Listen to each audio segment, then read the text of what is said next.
El Ministerio de Salud Pública informa en su sitio web que al cierre de este 14 de febrero se detectaron 630 nuevos casos de COVID-19 y no hubo fallecidos. En centros de salud se encuentran ingresados un total de 12.596 pacientes y confirmados activos 4.324. Para la detección de los nuevos casos se realizaron un total de 11.783 muestras. Las provincias con mayor incidencia de la enfermedad son Holguín con 128 casos, Santi Espíritus con 98 y Matanzas, que reporta 66 enfermos. En el día se otorgaron 1.057 altas. En las terapias intensivas se atienden 34 pacientes, de ellos 20 críticos y 14 graves.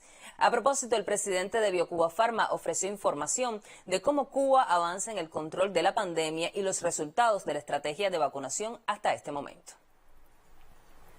Ver en la pantalla se muestra el comportamiento de la pandemia en Cuba, o sea, un gráfico tomado de un sitio internacional, y aparece el nivel de casos activos que hemos tenido desde que comienza, se reporta el primer caso de COVID-19 en nuestro país hasta el mes de enero.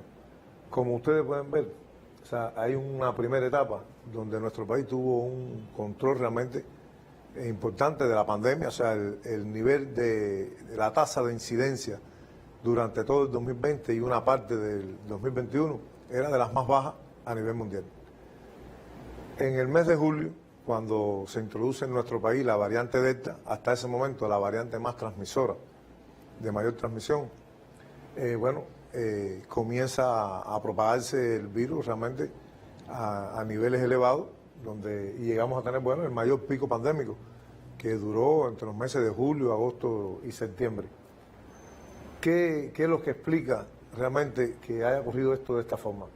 Bueno, en este primer periodo, como decía, la población cubana que se llegó a infectar no sobrepasaba, estaba alrededor del 5%. Por lo tanto, la inmunidad en ese momento que había específica contra este virus era muy pobre, porque también estaba muy reciente el inicio del proceso de vacunación. Cuando llegamos a tener el 60% aproximadamente de la población completamente inmunizada, se empieza a lograr realmente un freno en la propagación de los contagios, y empieza a disminuir significativamente la incidencia, la tasa de incidencia de la enfermedad en nuestro país en los meses de noviembre y diciembre. Entonces, las tasas son realmente de las más bajas de nuevo a nivel mundial. En el mundo, en la mayoría de los países, el pico con la variante Ómicron supera varias veces lo que ocurrió con otras variantes. Que cuando llega Ómicron, a diferencia que al momento que llegó Delta, teníamos un alto por ciento de nuestra población que estaba completamente vacunada. O sea, entre la población completamente vacunada y los que se habían infectado, aproximadamente el 90% de la población tenía una inmunidad específica contra este virus SARS-CoV-2.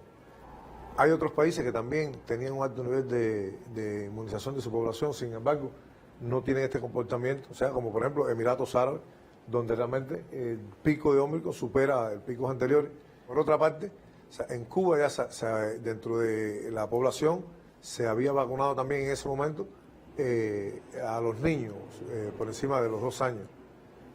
Por lo tanto, a diferencia de lo que ha ocurrido en el mundo, que se ha desplazado hacia la población pediátrica, los niveles de contagio y se ha incrementado la incidencia en ese nicho de la población. En Cuba realmente, al estar inmunizado, eso ha permitido también el control que se ha visto. Y por otra parte, como la propia estrategia que se diseñó por el Ministerio de Salud Pública, automáticamente, se tomó la decisión de aplicar una dosis adicional de refuerzo, y de modo tal que nosotros tenemos más de un 50% de la población que tiene también la dosis de refuerzo. Bueno, eso es lo que nos ha permitido realmente tener este resultado. Llegamos a tener un pico que no supere el de Delta, y estamos en un proceso de controlar la infección. Esto demuestra realmente, por un lado, la efectividad de nuestras vacunas, que funcionó la estrategia de aplicar 3 dosis en la primo-vacunación, la estrategia de inmunizar a nuestros niños, y la estrategia de aplicar incluso una dosis de refuerzo